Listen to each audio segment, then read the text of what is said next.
Donc nous, les Indivisibles, en fait, on est né en 2007, donc on est une association assez jeune par rapport aux autres associations antiracistes. C'est une génération, on est assez proche, non pas des mouvements antiracistes les plus connus, même si on est absolument solidaires, mais on est plutôt proche des mouvements qui sont nés après 2005, notamment après les révoltes de Clichy-sous-Bois qui sont étendues à l'ensemble du territoire français et dont malheureusement on va célébrer les 10 ans l'année prochaine sans que des sanctions n'aient été exercées contre les policiers qui sont à l'origine de la mort de Zied Benna et Bouna Traoré. Et ces collectifs-là, donc les Invisibles, sont nés dans une temporalité proche de celle du CRAN. Plus tard, le collectif contre l'islamophobie était né un petit peu avant. Le mouvement Stop le contrôle faciès, qui travaille spécifiquement sur les violences policières et les contrôles d'identité racistes, rassemble un certain nombre d'organisations, dont la nôtre, la Brigade anti-négrophobie, un certain nombre d'autres collectifs, qui sont nés directement dans les quartiers populaires, qui sont portés par les personnes qui sont victimes de ces types de discrimination et qu'on retrouve malheureusement très très peu dans les instances mainstream, si je puis m'exprimer ainsi.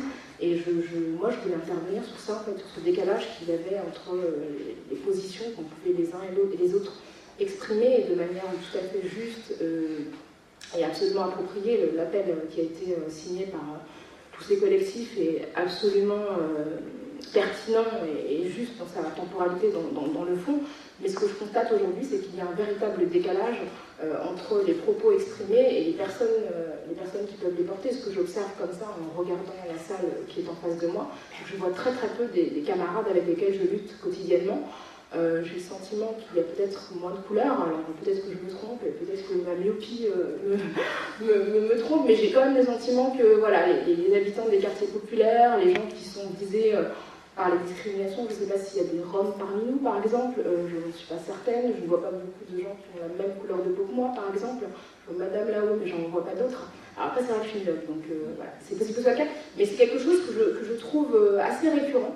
Et malheureusement, qu'il faut interroger. Je pense qu'on peut difficilement interroger la société française si on n'interroge pas nos rangs et notre incapacité à mobiliser les populations qui sont aujourd'hui les cibles de ce qu'on prétend dénoncer. Et ça, c'est véritablement, à mon avis, un des enjeux qui va nous aider en fait, à nous reconnecter avec ces personnes qui aujourd'hui ont totalement renoncé à s'investir dans les formes classiques d'investissement politique et qu'on est en train de perdre quelque part parce que non seulement ils ne croient plus aux partis politiques, mais ils ne croient plus non plus aux instances associatives historiques parce qu'ils ont le sentiment qu'elles ne portent plus leur voix. Et ça, à mon avis, c'est un des enjeux qui devrait nous préoccuper, dont il va falloir s'occuper. Ce qu'on a aussi observé, donc je vais parler, même si je pense que Louis Penel le fera puisqu'il est auteur d'un ouvrage qui s'appelle Pour les musulmans, mais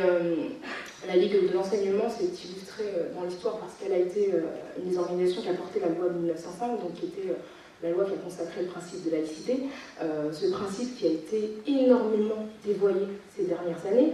C'est un principe qui est au départ un principe d'égalité, c'est un principe qui garantit le fait que l'État assure à chaque citoyen la liberté de pratiquer sa religion ou de ne pas pratiquer une religion si la personne n'en a pas, et surtout qu'aucune religion ne soit reconnue officiellement et que toutes les garanties en termes de liberté de conscience soient offertes. Et aujourd'hui, ce qu'on entend de plus en plus souvent et qui est associé à la laïcité, c'est l'idée que c'est un principe d'interdiction, qui interdirait la visibilité de certaines religions, pour ne pas citer l'islam, et qui consisterait à la reléguer simplement à l'expression dans le cadre du domicile. J'entends beaucoup de gens dire que voilà, la religion devrait s'exprimer dans la sphère privée.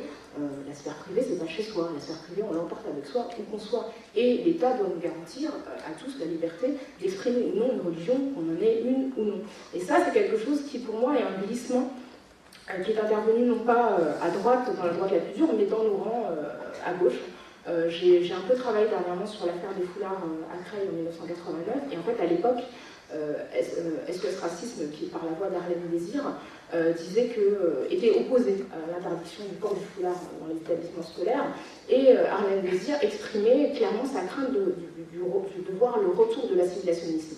Et c'est ce même Arlène Désir qui cet été s'est montrée solidaire de Nadine Morano lorsqu'elle a photographié une femme voilée sur la plage et s'est plainte du port du foulard de cette femme sur une plage, alors que voilà, toute la plage est un espace public où toute personne devrait pouvoir s'asseoir. Et ça, qu'est-ce qui s'est passé en 25 ans? Comment se fait-il aujourd'hui que les principaux ennemis des populations musulmanes qui sont les principales sujettes aux discriminations viennent de la gauche? On peut s'interroger là-dessus. Moi, effectivement, je suis investie dans le mouvement antiraciste, mais aussi dans le mouvement féministe. Et dans le mouvement féministe, il y a des tensions qui sont extrêmement vives par rapport à ces questions-là. La question de l'intersectionnalité, c'est une question, je trouve, qu'on maîtrise très très mal en France. La question de la convergence des luttes et du fait que parmi les femmes, il y a des femmes qui souffrent de toutes les sanctions parce qu'elles sont femmes et musulmanes, parce qu'elles sont femmes et noires, parce qu'elles sont femmes et pauvres. Et là-dessus, je trouve qu'il n'y a pas de discours. Il n'y a pas de discours. Il y a un discours qui est produit en marge, que je vois beaucoup sur les réseaux sociaux, dans des groupes Facebook qui sont constitués par des militants, mais c'est un discours qui peine vraiment à émerger. Je crois que nous devrions engager une réflexion pour assurer en fait, à toutes les voix de s'exprimer, y compris dans le mouvement féministe. Et enfin, j'avais pris des notes sur mon téléphone, hein, je ne vois pas des textos en même temps. Je ne suis pas.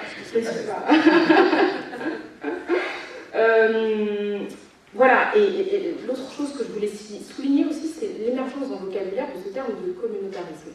Alors aujourd'hui, moi j'entends davantage de gens à gauche dire qu'il faut lutter contre le communautarisme que le fait de lutter contre le racisme. On a l'impression que l'urgence aujourd'hui, c'est lutter contre le communautarisme. Donc moi, je voudrais m'arrêter une minute sur ce mot. Qu'est-ce que ça signifie communautarisme?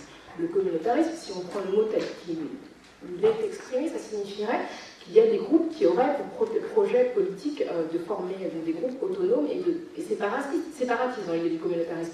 Or, ce qu'on dénonce souvent, c'est la volonté de certaines personnes qui, sur la base d'une expérience collective, souvent quelle expérience de discrimination, s'unissent pour défendre leurs intérêts collectifs. Évidemment, par exemple, si je prends un exemple que je connais bien, parce que ce qui me concerne, l'exemple des Noirs de France. Les Noirs de France ne forment pas une communauté au sens culturel, mais ce qui les rejoint et ce qui les lie les uns aux autres, c'est la communauté d'une expérience, c'est-à-dire qu'ils sont tous perçus comme étant noirs, et sur la base de cette expérience collective et connue, ils peuvent constituer des groupes qui, parce qu'ils sont à même de déterminer les critères sur lesquels ils peuvent lutter. Et bien ça, en France, c'est souvent dénoncé comme un communautarisme qui aurait été importé des pays anglo-saxons. Or, je crois que c'est important que les gens qui sont minorés s'organisent. Ça a été extrêmement important pour les femmes de s'organiser pour défendre leurs lois et pour y accéder. Personne ne trouve que le fait que 99% des féministes soient des femmes est une action de communautarisme.